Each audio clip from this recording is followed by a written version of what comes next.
Wonderful. So how long would you say? How long's the venue been open now then? This place has been open since the early 90s. Have you been here since then? No. I've been here 2 years nearly now. I was at the Clooney. I was assistant there for about 18 months, 2 years. And, they brought me down here to basically to bring a lot more music, like what the Clooney has. The Clooney has an almost national reputation now. So that was one of the things that we wanted to do, rather than just use this venue space Fridays and Saturday nights for club nights, basically for hip hop. We've come in and we've changed things around. We've got indie nights on, we've got punk nights, we've got ska nights, we've got reggae nights, we've got the odd metal thing happens here. We do a lot of folk gigs, a lot of folk jams, a little bit of jazz. We put some theatrical productions on before Christmas last year. And we're doing some swing dancing, sort of vintage nights. Starting so a bit of everything then, You know, a bit of burlesque we're even putting on. We've done we did a chili eating competition down here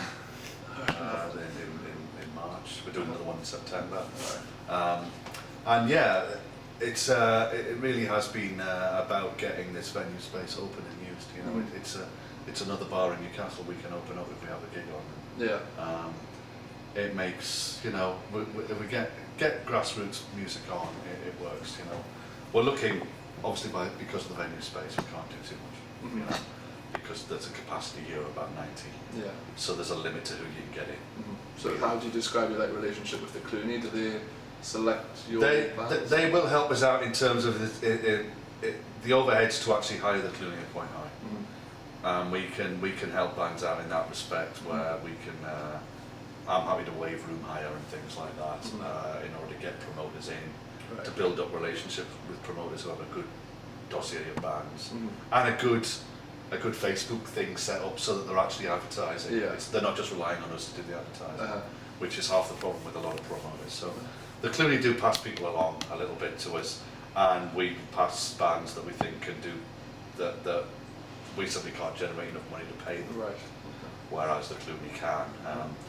The Clooney can command a ticket price of 15 to 20 quid if necessary, whereas here I wouldn't want it above a tenner at any one point.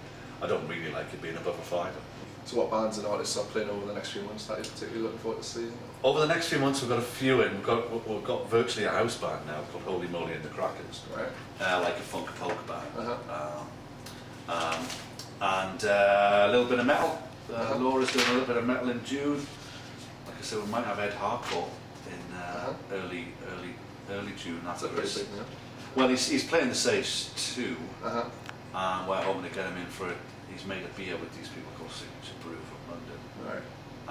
We're hoping to get the beer launch and for him to come in and do an after show that day. So that's kind of interesting. We're trying to do a few interesting things as well. I don't think Neil Young will come and play after Never, but who knows? Fingers crossed. We might get Fish in to do the similar things. We're featuring quite a bit of folk. We've got this new girl, Pathia Mitchell. She's only 20, but the minute you hear these girls who are singer-songwriters, you just think, right, they're the next big one. And if we get them in now, in 6 months' time they'll be on Jules Holland and we won't be able to book them again. So we see ourselves very much as grassroots. So we'll get anybody in who's got a SoundCloud, who's done a couple of covers. We'll get them in, give them a chance, and we won't pay them. We'll just give them a few beers or give them some petrol money. They get their friends and family down, but it's the starting point, and from that point, they can do smaller tours around the country of these kinds of venues, these little venues where everybody starts out. Let's face it, that's the beauty of doing this. Is you are dealing with the stars of the future. Would you say there's like a focus on local bands as opposed to national artists? There is definitely, we definitely are booking locals a lot, but we got Dick Venom and the Terratones, they're a Glasgow band, we got 2 local supports in. Financially, as a businessman, it makes sense to have a touring band and then 2 local supports. So you've got a guaranteed audience with the supports who have friends and family who will come. Also, 2 local supports will stick around and watch the main band, which is necessary sometimes when the main band doesn't bring anyone. If you've got a Glasgow band, it may be that they're just not known about anywhere else. And I mean, the internet's really helped that you know, Facebook and MySpace and stuff have really helped the ability of bands, of little parochial bands, to get big quite fast. You know, if they're really good and people share them and stuff, we can get a hold of them. But some of the bands, like I say, are touring. We tend not to take full tours because we want that local support.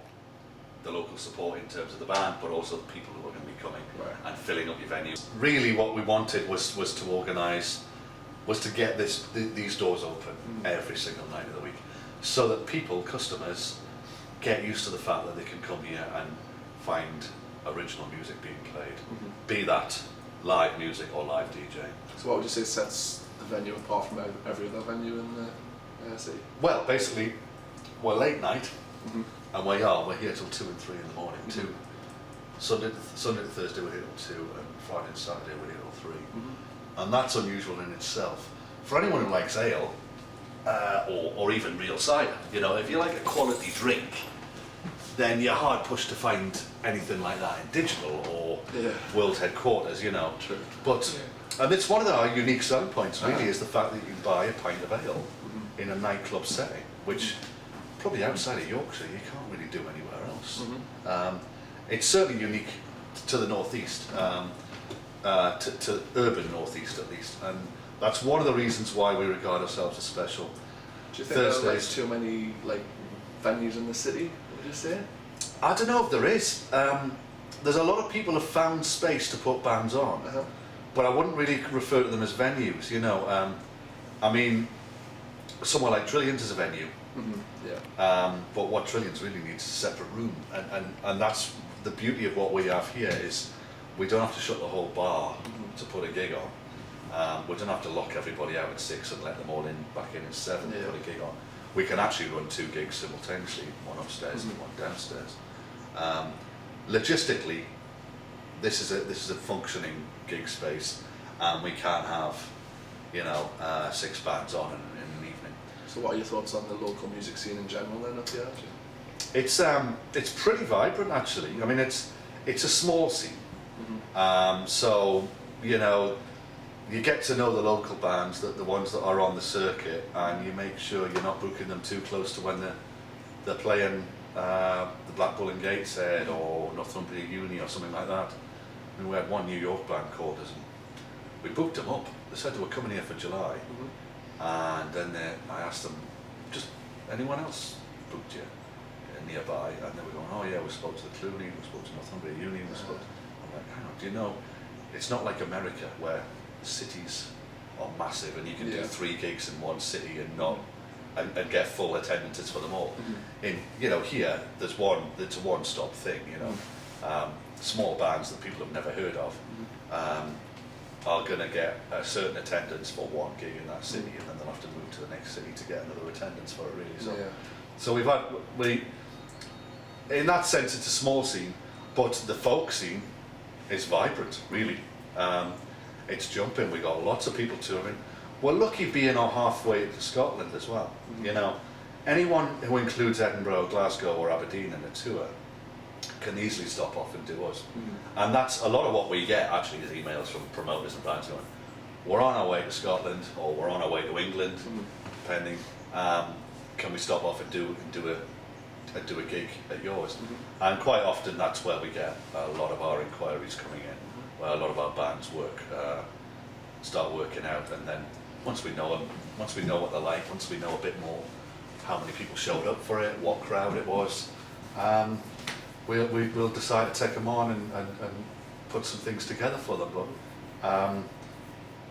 yeah, it is a difficult scene up here, with the Clooney being so popular and doing things quite well, and having a certain size, having Clooney too as well. They can offer a sort of festival atmosphere, you know, almost with two gigs going on simultaneously, plus the main bar, plus whatever's going on outside, you know. But by association with the Clooney, I think we do well. I mean, we've been here longer than them, and we've certainly been doing grassroots music for longer than the Clooney have. Who's your favourite local artist or band at the moment? I would say I would say it's Holy Moly and the Crackers. I mean, one of them works here. One of the girls in the band works here.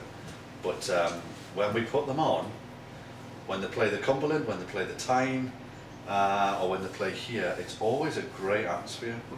They really, I mean, they're a folk band, but they're a very punky folk band. They're a very modern folk band, and they do play all over. I think they played. They play quite a lot of high profile stuff. I think they played Vivienne Westwood's birthday party or something last year. They're playing festivals. I mean, I'm employing someone in a band who can never work because she's always gigging around the country. But we're constantly booking in some of the local ska bands like Alta Vida and Too Spicy. They play quite a lot, but we've managed to get another one, Pikey Beats. I think they're from Ashington or Blythe or somewhere. They're playing a night. Well, hopefully the specials will be down afterwards when they play the O2. There's a load of local bands then playing them. Yeah, I mean we're doing a reggae festival in May, the 10th to the 13th, where we've just filled the whole weekend with reggae and ska, basically. Who knows if it'll work? It's only a tenner for a weekend ticket to see upwards of 6 gigs, I think. But it's a bit of a shot in the dark, really. You've got to try these things, and the fact that it's on, and you certainly couldn't do this level of music if it wasn't for things like Facebook. I think that the traditional ways of getting information to people on posters and flyers is pretty much dead now. You know, you still see flyers and posters in takeaways, but the days when you would be happy for someone to put a poster up for their night in your bar are gone, really. Just got a last few questions here. Just firstly, what's your best memory of the venue so far? Yeah. Or a favourite band who's played here, or like that? I honestly don't know. You know, I would say we did have a band, Juggernaut, which I like. That sounded a lot like Clutch. And yeah, we had a couple of gigs where Juggernaut played really well. And we've had a couple of we've just had a couple of really well done indie things that, you know, although it's not really my scene, my music, I certainly appreciate how well it was done. And we've had a few ones that Russell's done, The Outsider especially, where they really involved the crowd. The crowd were really involved in it and really loving it, and it was just like a moment in music, really, where something really happens that you think is unique, and it's why live music is better than recorded music, really, you know. But too many, really. Just as a manager, whenever anything you've done works, and you walk in and there's a load of people there cheering or clapping and enjoying it, you think, well, yeah, done my job. You know, I've done more than my job, really, to get them in, get them drinking, and get them taking away good memories, and hopefully they'll be looking out for the next gig that's on here. You know.